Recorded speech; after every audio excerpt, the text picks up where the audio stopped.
What would you say if a cop stopped your car right now and the body cam was already rolling? The next 4 words can push the stop into a legal box fast. And if you miss this moment, you can give up your edge before the officer even opens his notebook. Before I reveal the exact words, hit subscribe so you can find this video again when you actually need it on a real roadside. And tap like right now because what you're about to learn can stop a casual stop from turning into a fishing trip. You need to know why this matters so much. A lot of drivers think body cam only helps after something goes wrong. That's not true. The body cam starts helping or hurting you the second you open your mouth. Your tone matters. Your words matter. Your timing matters. If you say the right thing early, you can make the officer either tighten up and stay legal or start showing on camera that the stop is getting shaky. Let me show you exactly what you're about to learn. First, the forward question that forces the officer to deal with the stop out loud. Second, the follow-up line that makes the officer pin down the reason. Third, the sentence that blocks you from accidentally helping a search. And fourth, the one line that keeps you from talking your way into trouble. I've analyzed over 200 body cam videos. The same pattern keeps showing up. The driver talks too much. The officer gets more room. The stop gets bigger. Here's why you should care. A traffic stop is supposed to be simple. The officer sees a traffic issue. The officer pulls you over. The officer checks your license and registration. Then you get a warning or ticket and leave. That's the normal path. But a lot of stops drift into something else. The officer starts asking extra questions. The officer starts circling back. The officer starts using vague lines like, "Just be honest with me," or "Help me understand what's going on." Most people have no idea that this is often the moment the stop starts stretching beyond the traffic issue. And once that happens, your own answers can help create the reason for more delay, more questions, and sometimes a search. That's why you need short lines, not speeches, not excuses, not jokes. Short lines you can say under pressure when your heart is pounding and your brain is moving too fast. The first tactic is the one your whole video title is built on. Here's exactly what you say. Am I being detained? 4 words. That's it. Memorize them. Say them calm. Say them flat. Say them without attitude. Do not turn it into a speech. Do not say, "Why are you harassing me?" Do not say, "I know my rights." Just ask, "Am I being detained?" That question does something powerful. It forces the stop into the open. It makes the officer deal with the legal status of the stop on camera. If the answer is yes, then the detention is now clear on the record. If the answer is no, then you're much closer to the end of the contact. Either way, you stop floating in that gray zone where officers can casually keep you talking while they look for more. Now let's be real, this is not magic. It does not cast a spell. It does not make an officer obey like a robot, but it does force the moment into a legal shape. And that matters because gray zones are where drivers get burned. If you never ask whether you're being detained, the stop can drift. You stand there nervous.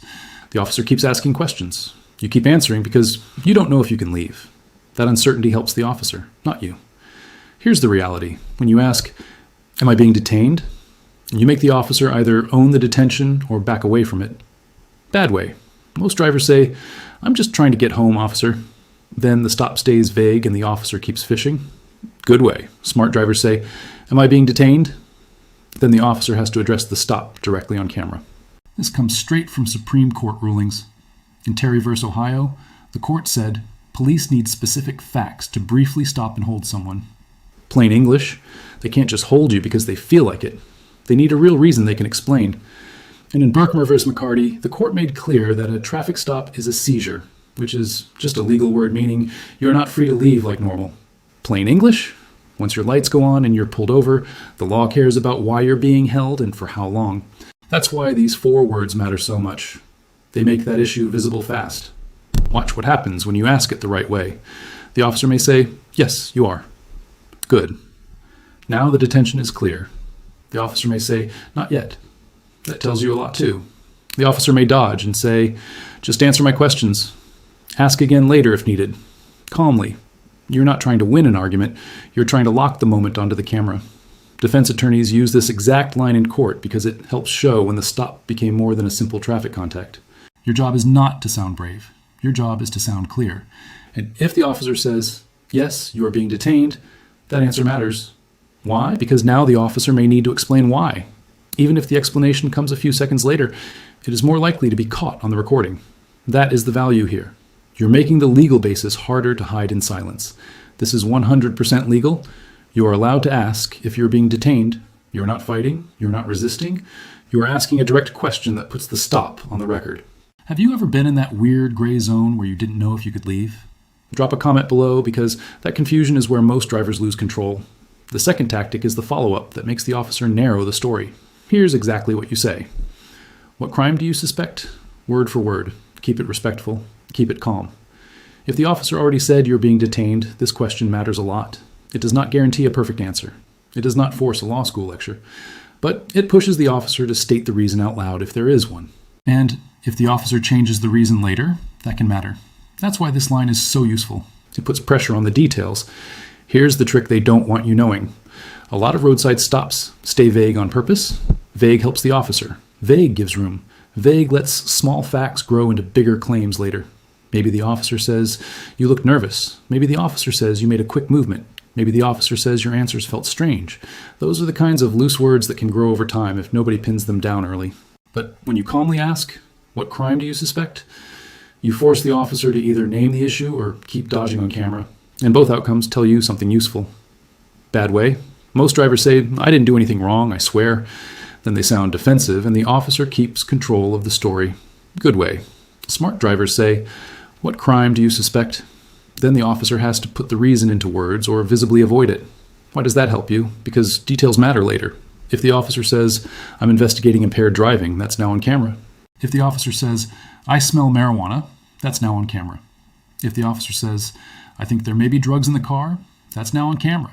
And if the officer gives no real answer, that can matter too.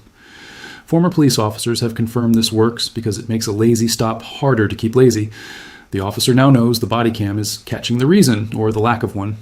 The legal backup here connects right back to Terry and to Rodriguez versus United States.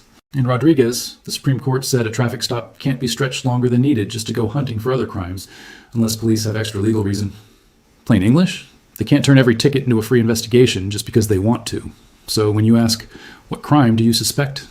You are not being dramatic. You're testing whether there is a real reason for the stop to grow. Legal experts agree this is your strongest protection when a normal stop starts drifting into something bigger. Watch what happens next. If the officer gives a clear reason, you now know what the detention is about. That helps you decide your next move. If the officer gives a vague answer, you know the stop may be soft. If the officer gets irritated, that also tells you something. Your calm question is revealing how solid the stop really is. And that matters because vague stops often rely on you to fill in the blanks with nervous talking. You should also understand what not to do here. Do not argue the law on the roadside. Do not say, that's not probable cause, or you don't have reasonable suspicion, unless you want a messy debate that goes nowhere. Those are lawyer words. You do not need lawyer words. You need simple words. What crime do you suspect? It's simple. It's clean. It makes the officer put the issue on camera in normal English. That is exactly what you want. This is 100% legal. The third tactic is the line that stops the search from getting your help. Here's exactly what you say. I do not consent to searches. Short, clear, strong. Not rude, not emotional, just clean. You say it the moment the officer asks to look in your car, your bag, your trunk, or anything else. And you keep saying it if the officer tries to make the request sound casual. You don't mind if I take a look, right? Same answer. If you've got nothing to hide, why not? Same answer. Just a quick peek. Same answer. I do not consent to searches. Here's the reality. A huge number of searches happen because drivers agree. Not because the officer had a warrant, not because the officer had some huge legal breakthrough, because the driver said yes. Drivers want to seem nice. Drivers want to look innocent. Drivers want the moment to end. So they say yes and hope being cooperative will save them. Sometimes it does not. Sometimes it becomes the reason the search stands up later in court. That is why this line matters so much. It cuts off the easiest road into your car. Bad way. Most drivers say, go ahead, I've got nothing to hide. Then they turn a request into a legal search. Good way. Smart drivers say, I do not consent to searches. Then the officer has to rely on some other legal reason without your help. The legal backup here is Schneckloth v. Bustamonte. That case says a consent search can be valid if your consent was voluntary. Plain English? If you say yes on your own, that yes can make the search legal. You do not need to know every detail of that case. You just need to know the lesson. Your permission matters a lot. If you don't want to hand over that permission, you need to say so out loud and clearly. That is why this sentence belongs in your memory right beside the 4-word question from the title. And let's talk about what happens after you say it. The officer may still search. That can happen. The officer may claim some other reason. The officer may call for a dog. The officer may say he smells something. Fine. But if you clearly said, I do not consent to searches, then the recording shows you did not make the officer's job easy. You did not give the search away for free. Let me show you exactly why that matters. Later, your refusal can help show that the search was based on the officer's claimed legal reason, not your permission. That can be huge. Do not physically block the search. Do not grab the door. Do not pull away. Your line is verbal, not physical. You protect yourself with words first and calm behavior second. That is how smart drivers stay out of the trap where a legal issue turns into a resisting charge. Defense attorneys use this exact line in court because a clean refusal is far more useful than 10 minutes of roadside arguing. If you've made it this far, you're already ahead of most drivers. Show me by hitting that like button, because the last tactic is the one that keeps your own mouth from becoming evidence. The fourth tactic is the silence line. Here's exactly what you say. I'm not answering questions. That line is your brake pedal. Once the stop gets serious, you stop filling the silence with guesses, stories, and explanations. If the officer asks where you're coming from, who owns the bag, why you look nervous, or whether there is anything illegal inside, you do not need to solve that moment with a long answer. You say, I'm not answering questions. Calmly, respectfully. Then you stop talking.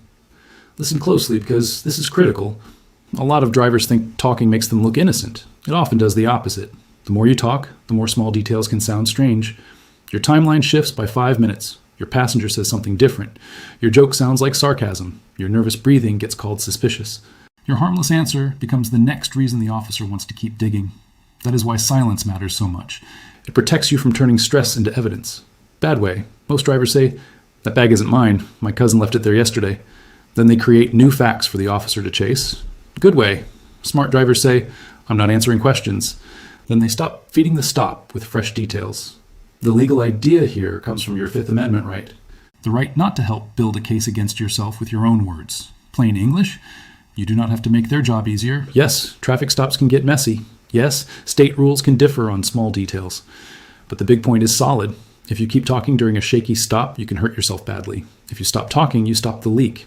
That matters whether the officer is polite, aggressive, friendly, or fake friendly. And this tactic works best when it follows the first three. First you ask, am I being detained? Then you ask, what crime do you suspect? Then you block consent. And if the officer keeps fishing with questions, you end it with, I'm not answering questions. That stack of lines is simple. It's repeatable.